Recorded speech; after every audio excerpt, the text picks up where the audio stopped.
പറയുന്നു, ജാമ്യം ഈ കേസിൽ എന്റെ മുന്നിൽ ഹാജരാക്കപ്പെട്ടിട്ടില്ല, ഇദ്ദേഹത്തെ ജാമ്യം കൊടുക്കാൻ പറ്റില്ല. പ്രോസിക്യൂട്ടർ വളരെ ശക്തമായി വാദിച്ചു, വക്കീലിനേക്കാൾ ശക്തമായി പ്രോസിക്യൂട്ടർ വാദിച്ചു, ജാമ്യം കൊടുക്കണം അതെനിക്ക്. പക്ഷെ കൊടുത്തില്ല, തള്ളി. ആ ഓർഡറിനെ പറ്റി അഡ്വക്കേറ്റ് ഹസൻ ഹൈക്കോടതിയിൽ പെട്ടെന്ന് തന്നെ അതിനെതിരെ റിവിഷൻ പോയി. ആ ഓർഡറിനെ പറ്റി വളരെ ശക്തനായ ജഡ്ജ് ബെഞ്ചിൽ നിന്നുണ്ടായത് എങ്ങനെയാ, ഐ ആം സർപ്രൈസിങ്.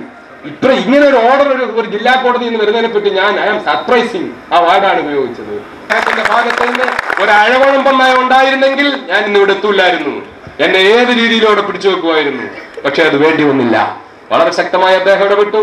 കേരളത്തിന്റെ DGP ഉൾപ്പെടെയുള്ളവർ വളരെ ശക്തമായ നിലയിൽ അബ്ദുൽ നാസർ മദനി കേരളത്തിലേക്ക് വന്നിട്ടുള്ള പ്രശ്നവും വാറണ്ടും ഞങ്ങൾ നോക്കിക്കോളാം, ഇങ്ങോട്ട് വിട്ടേക്കൂ എന്ന് പറഞ്ഞിട്ട് ശക്തമായ രീതിയിൽ ഇടപെട്ടു.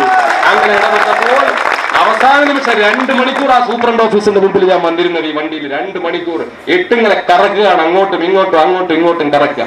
അവസാനം പുറത്തു നിന്നുകൊണ്ട് പൂന്തർ സുരാജ് ഉൾപ്പെടെയുള്ളവർ തീരുമാനമെടുത്തു, വേണ്ട, ഫ്ലൈറ്റിൽ പോകണ്ട, വണ്ടിയിൽ ഇവിടെ നിന്ന് രാത്രി തന്നെ കൊണ്ടുപോയേക്കാം. ആ തീരുമാനം എടുത്ത് അങ്ങനെ രാത്രിക്ക് രാത്രി അവിടെ നിന്ന് ഒപ്പിട്ട് വാങ്ങി, കുറെ അധികം ഒപ്പുകൾ എന്റെ കയ്യിൽ നിന്ന് വാങ്ങിച്ച് അങ്ങനെ അവിടെ നിന്ന് പുറത്തിറങ്ങി. പുറത്തു വന്ന് ജയിൽ ഗേറ്റിന്റെ പുറത്തിറങ്ങി സർവശക്തനായ നാഥന്റെ വേണ്ടി ഒരു നന്ദിയുടെ സുജൂദ് ചെയ്തു, സാഷ്ടാംഗം ചെയ്ത് അവിടെ നിന്ന് വണ്ടിയിൽ കയറി. ആ വണ്ടിയിൽ ഞാൻ കിലോമീറ്ററുകളോളം ഈ മഴയത്ത് യാത്ര ചെയ്തതിന്റെ പേരിൽ ഞാൻ ആകെ ഉള്ള എല്ലാ ബുദ്ധിമുട്ടുകളും കഷ്ടപ്പാടുകളും ഒക്കെ ഒന്ന് ഒതുങ്ങിയിരുന്നതൊക്കെ ശരീരത്തിന്റെ അവസ്ഥകൾ വളരെ വേദനാജനകമായി വീണ്ടും ഉണ്ടായി. എങ്കിലും 2 മിനിറ്റ് എനിക്ക് ഇവിടെ സംസാരിക്കാൻ കഴിയുമെന്ന് ഞാൻ പ്രതീക്ഷിച്ചിട്ടില്ല. എനിക്കിപ്പോൾ ആത്മവിശ്വാസം തോന്നുന്നു, എനിക്ക് ഇനിയും പ്രസംഗിക്കാൻ കഴിയും.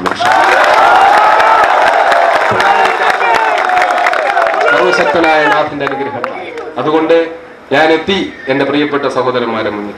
എനിക്കെതിരെ നടന്ന എല്ലാ അനീതികൾക്കും ഞാൻ ഒരു കാര്യം പറയുന്നു. ഈ സന്ദർഭത്തിൽ ഞാൻ ഓർക്കുന്നത്, എന്റെ പ്രവാചകൻ, എന്റെ അഭിമന്യനായ നായകൻ, വിശ്വവിമോചകൻ, ലോകത്തിന്റെ ഗുരു അഷ്റഫുൽ ഖൽഖ് മുഹമ്മദ് മുസ്തഫ സല്ലല്ലാഹു മക്ക കീഴടക്കിയ സമയമുണ്ട്. എന്റെ പ്രവാചകൻ അനുഭവിച്ച ത്യാഗത്തോട് ബന്ധപ്പെടുത്തുമ്പോൾ അതിന്റെ 1 കോടിയിലംശം ത്യാഗം മഹദിന് സഹിച്ചിട്ടുണ്ടോ മക്കളെ? ഇല്ല. തായിഫിന്റെ തെരുവോരങ്ങളിലൂടെ കല്ലേറുകൊണ്ട് പൊന്നുമോനെന്തിനാ കരയുന്നത്? വാപ്പിച്ച് സന്തോഷം കൊണ്ട് പറയല്ലേ ഇതൊക്കെ? ഇങ്ങനെ കരഞ്ഞാൽ എങ്ങനാ? വാപ്പിച്ച് ഇത്രയും ധീരമായിട്ട് പറയുമ്പോ മോൻ ഇങ്ങനെ കരഞ്ഞാൽ എങ്ങനെയാ ഉണ്ടാ? കരയല്ലേ? അപ്പോ പ്രവാചകൻ ഒരുപാട് ത്യാഗങ്ങൾ സഹിച്ചു. ആ ത്യാഗങ്ങളെല്ലാം സഹിച്ച് തായിഫിൽ വെച്ച് പ്രവാചകനേറ്റ കല്ലേറ് സല്ലല്ലാഹു അലൈഹി വസല്ലം, അവിടുത്തെ ശരീരത്തിൽ നിന്നൊഴുകിയ രക്തം, അവിടുന്ന് അവസാനം ആ തായിഫിലെ ധിക്കാരികളായ ഭരണകർത്താക്കളോട് പറഞ്ഞു, നിങ്ങളൊരു കാര്യം ചെയ്യ്, ഞാൻ കൊണ്ടുവന്ന സന്ദേശം നിങ്ങൾ സ്വീകരിക്കുന്നില്ല, നിങ്ങൾ എന്നെ കല്ലെറിയുന്നു, ഒരു കാര്യം നിങ്ങൾ ചെയ്യ്, ആ മക്കാരോട് നിങ്ങൾ പറയരുത് ഞാനിവിടെ വന്നു എന്ന്, അത്രയെങ്കിലും എന്നോട് നിങ്ങൾ ചെയ്യണമെന്ന് പറഞ്ഞു. അതും അവർ ചെയ്തില്ല. പ്രവാചകനെ ആക്ഷേപിച്ചു, വേദനിപ്പിച്ചു, കഷ്ടപ്പെടുത്തി. ഇതൊക്കെ പ്രവാചകൻ സഹിച്ചു. പിറന്നു വീണ നാട്ടിൽ നിന്ന് പോയി 3 വർഷം മലയോരത്ത്. എനിക്ക് ഞാൻ നേരത്തെ പറഞ്ഞല്ലോ, ഉണക്കച്ചപ്പാത്തിയെങ്കിലും കിട്ടി, ഉണക്കച്ചപ്പാത്തിയെങ്കിലും എനിക്ക് കിട്ടി. പക്ഷേ എന്റെ പ്രവാചകൻ അതും കിട്ടിയില്ല. 3 വർഷം എന്റെ പ്രവാചകൻ സല്ലല്ലാഹു അലൈഹി വസല്ലം, ലോകത്തിന്റെ ഗുരു, അവിടുന്ന് 3 വർഷം ഇല തിന്നിട്ട് വെള്ളം കുടിച്ചിട്ട് കഴിയേണ്ടി വന്നു. അവസാനം എന്തെങ്കിലും ഒരു ചേഞ്ചിന് വേണ്ടി തോലുകൊണ്ടുണ്ടാക്കിയ ബക്കറ്റ് മുറിച്ചിട്ട് വെള്ളത്തിലിട്ട് തിളപ്പിച്ച് ആ വെള്ളത്തിനൊരു തോലിന്റെ സ്മെല്ല് കിട്ടുമല്ലോ എന്ന് കരുതിയിട്ട് ആ വെള്ളം കുടിച്ചു പ്രവാചകൻ. ആ പ്രവാചകൻ സല്ലല്ലാഹു അലൈഹി വസല്ലം അവസാനം വിജിഗീഷുവായി, ധീരവീര വിജയിയായി തിരിച്ചു മക്കയിൽ വന്നപ്പോൾ പ്രവാചകൻ സല്ലല്ലാഹു അലൈഹി വസല്ലം തങ്ങൾ ഇപ്പോഴൊന്ന് ഉത്തരവിട്ടാൽ ഉമറിനെ പോലെ ബില്ലാളി വീരന്മാരായ 10,000 അനുയായികളുമായിട്ടാണ് വന്നത്. അപ്പോൾ പ്രവാചകൻ ഒന്ന് ഉത്തരവിട്ടാൽ പ്രവാചകനെ കല്ലെറിഞ്ഞവർ, പ്രവാചകനെ തെറിവിളിച്ചവർ, പ്രവാചകനെ ആക്ഷേപിച്ചവർ, പ്രവാചകന്റെ കരളിന്റെ കഷണമായിരുന്ന കൊച്ചാപ്പ് ഹംസത്തുൽ ഖറാറിനെ പീസായി വെട്ടിമുറിച്ചവർ, ധിക്കാരികളും അഹങ്കാരികളുമായവരുടെ മുന്നിൽ പ്രവാചകൻ ഒരു വാക്ക് മിണ്ടിയിരുന്നെങ്കിൽ അന്നവിടെ മയ്യത്തുകൾ, കബന്ധങ്ങൾ ഉഹുദ് മലയ്ക്ക് തുല്യം കുന്നുകൂടുമായിരുന്നു. പക്ഷേ പ്രവാചകൻ പറഞ്ഞു, ഞാൻ മാപ്പ് കൊടുക്കുന്നു, നിങ്ങൾ സ്വതന്ത്രരാണ്, നിങ്ങൾ പൊക്കൊള്ളുക, ഇഷ്ടമുണ്ടെങ്കിൽ ഞാൻ പറയുന്ന സന്ദേശം സ്വീകരിക്കുക, ഇല്ലെങ്കിൽ പൊയ്ക്കോ, നിങ്ങൾ സ്വതന്ത്രരാണ്, ഞാൻ ഒരു പ്രതികാര നടപടിയും സ്വീകരിക്കുന്നില്ല. എന്റെ പ്രവാചകൻ സല്ലല്ലാഹു അലൈഹി വസല്ലം തങ്ങൾ അനുഭവിച്ച ത്യാഗത്തിന്റെ മുന്നിൽ ഞാൻ ഒന്നുമല്ല മക്കളെ. ആ പ്രവാചകന്റെ കാൽപ്പാടിൽ ചവിട്ടിമതിക്കപ്പെട്ട കോടാനുകോടി മണൽത്തരികളിൽ ഒരു മണൽത്തരി കോടാനുകോടി വർഷം ഈ കടലിൽ കൊണ്ടിട്ടാൽ ആ കടലിലെ ഓരോ തുള്ളി വെള്ളത്തിനും എന്ത് മഹത്വം ഉണ്ടാകുമോ ആ മഹത്വം പോലും അവഗണിക്കില്ല. ആ മഅദനി എന്റെ പ്രിയപ്പെട്ട സഹോദരന്മാരുടെ മുന്നിൽ പറയുന്നു, ഇന്നലെ വൈകുന്നേരം വരെ സംഭവിച്ചതെല്ലാം ഞാൻ മറന്നിരിക്കുന്നു, എല്ലാം ഞാൻ മറന്നിരിക്കുന്നു, എല്ലാം ഞാൻ മറന്നിരിക്കുന്നു. അതിന്റെ പിന്നിൽ പ്രവർത്തിച്ചവരോടൊന്നും എനിക്ക് ഒരു പ്രതികാരവുമില്ല, എനിക്ക് ഒരു എതിർപ്പുമില്ല. അവരോട് ആരോടും ഞാൻ ഒന്നിനും നിൽക്കുന്നില്ല, ഒരു നഷ്ടപരിഹാരത്തിനും കോടതിയിൽ പോകുന്നില്ല, ഒന്നിനും ഞാൻ പോകുന്നില്ല. ഒന്നും എനിക്ക് വേണ്ട. എനിക്ക് ഈ 10 വർഷം ഞാൻ മറ്റൊരാംഗിളിലൂടെ ഞാൻ എന്റെ സഹോദരന്മാരുടെ മുന്നിൽ പറയുകയാണ്. 16-ാമത്തെ വയസ്സിൽ സ്റ്റേജിൽ കയറി പ്രസംഗിച്ചവനാണ് ഞാൻ. എല്ലാവർക്കും അറിയാവുന്ന കാര്യമാണ്. പിന്നീട് വിശ്രമിച്ചിട്ടേ ഇല്ല. 25-ാമത്തെ വയസ്സിൽ സാഹചര്യത്തിന്റെ സൃഷ്ടിയായി ഒരു സംഘടന ഉണ്ടായി. അത് കഴിഞ്ഞു. 27-ാമത്തെ വയസ്സിൽ വലതുകാല് നഷ്ടപ്പെട്ടു. വീണ്ടും കുറച്ചു നാൾ കഴിഞ്ഞപ്പോൾ ഒരു പ്രസ്ഥാനം, ഒരു രാഷ്ട്രീയ പ്രസ്ഥാനം ഉണ്ടായി. 33-ാമത്തെ വയസ്സിൽ ജയിലിൽ പോയി.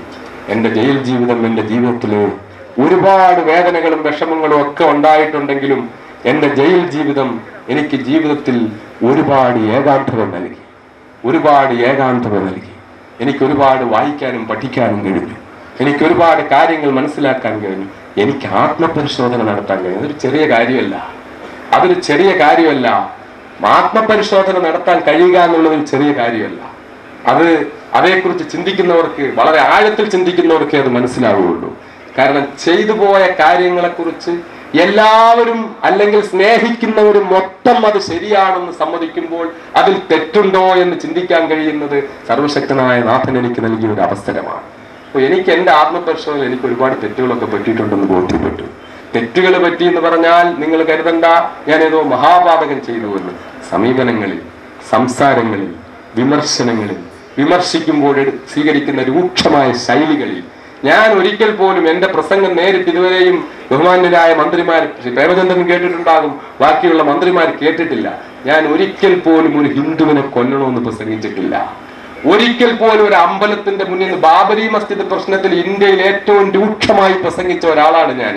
പക്ഷെ അപ്പോഴും ഞാൻ പ്രസംഗിക്കുന്നത് 1000 പള്ളികൾ തകർക്കപ്പെട്ടാലും ഒരു ക്ഷേത്രത്തിന്റെ മുന്നിൽ നിന്ന് ഒരു നുള്ളു മണ്ണ് പോലും വാരി മാറ്റില്ല. ഇത് അബ്ദുല്ലാസർമാതനിയുടെ മഹത്വമല്ല, എന്റെ പ്രവാചകൻ അഷ്റഫുൽ ഖൽഖ് മുഹമ്മദ് മുസ്തഫ എനിക്ക് പഠിപ്പിച്ചു തന്നതാണ്. ഒരിക്കലും പ്രവാചകന്റെ ജീവിതത്തിൽ നടന്ന എത്രയോ യുദ്ധങ്ങൾ എന്നെക്കാൾ നന്നായി ചരിത്രം അറിയുന്ന ആളാണ് ശ്രീ ആരിഫ് അലി അവർകൾ. ചോദിച്ചു നോക്കുക, പ്രവാചകന്റെ ചരിത്രത്തിലെ ഒരു യുദ്ധങ്ങളിലും പ്രവാചകൻ മറ്റു മതസ്ഥരുടെ ആരാധനാലയങ്ങൾ തകർത്തിട്ടില്ല. ഡിക്ലെയർ ചെയ്യപ്പെട്ട വാറുകളിൽ ഒരിക്കൽ പോലും സ്ത്രീകൾ ആക്രമിക്കപ്പെട്ടിട്ടില്ല, മരങ്ങൾ മുറിച്ചു മാറ്റപ്പെട്ടിട്ടില്ല, മൃഗങ്ങൾ കൊല്ലപ്പെട്ടിട്ടില്ല, പക്ഷിപരവാദികൾ കൊല്ലപ്പെട്ടിട്ടില്ല. ഒരു പക്ഷിക്കുഞ്ഞിനെ എടുത്തുകൊണ്ടുവന്ന് ഒരു പക്ഷിക്കുഞ്ഞിനെ ഒരു അനുയായിയുടെ കയ്യിൽ കണ്ടപ്പോൾ ഇതെവിടെ നിന്ന് കിട്ടി? അവിടെ ഒരു കൂട്ടിലിരുന്നു എന്ന് പറഞ്ഞപ്പോൾ എന്താ നീ കാണിക്കുന്നത്? എത്ര വലിയ തെറ്റായത്! വൈകുന്നേരം ഈ കുഞ്ഞിന് അന്നവുമായിട്ട് വരുന്ന ആ പക്ഷിയുടെ മാതാവ് ഈ കുഞ്ഞിനെ കാണാതാകുമ്പോഴുള്ള അവസ്ഥ എന്താകും? കൊണ്ടുപോയി വെക്കുക അവിടെ എന്ന് പറഞ്ഞ എന്റെ പ്രവാചകൻ സല്ലല്ലാഹു അലൈഹി വസല്ലം. പ്രവാചകൻ ഒരിക്കലും ക്രൂരനായിരുന്നില്ല. ഞാൻ എന്റെ പ്രസംഗത്തിൽ ഒരിക്കലും പള്ളികൾ തകർക്കണമെന്ന് പറഞ്ഞിട്ട്, അമ്പലങ്ങൾ തകർക്കണമെന്ന് പറഞ്ഞിട്ടില്ല. പക്ഷെ പള്ളികൾ തകർക്കപ്പെടരുതെന്ന് പറഞ്ഞിട്ടുണ്ട്. അത് പറഞ്ഞപ്പോഴൊക്കെ ശൈലി കുറച്ച് രൂക്ഷമായിട്ടുണ്ട്. ഇനിയിപ്പോ നമുക്കത് കുറച്ച് കുറയ്ക്കാം.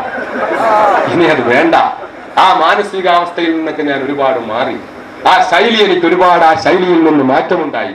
കാരണം ഇപ്പോഴെന്റെ അവസ്ഥ, എന്റെ മാനസികാവസ്ഥ, എന്റെ കാര്യങ്ങൾ മൊത്തം ഞാൻ അവതരിപ്പിക്കും. പക്ഷെ മറ്റുള്ളവരുടെ വികാരത്തെ ഞാൻ വ്രണപ്പെടുത്തൂല എന്ന തീരുമാനത്തിലാണ്. നല്ല തീരുമാനമല്ലേ മക്കളെ?